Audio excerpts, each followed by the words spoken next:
Hello everyone.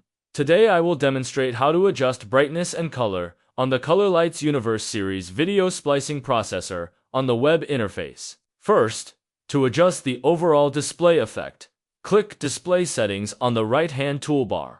Here, you will find 5 preset modes with predefined brightness, color temperature, and color values: Standard Mode, Eye Comfort Mode, Document Mode, Video Mode, and Meeting Mode.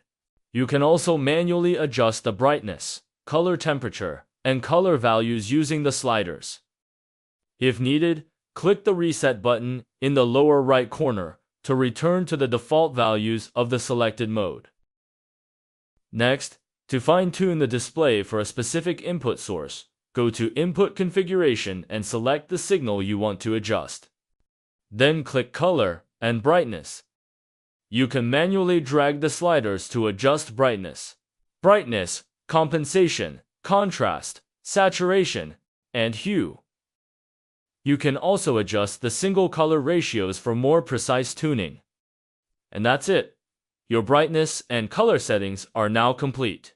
Thanks for your watching.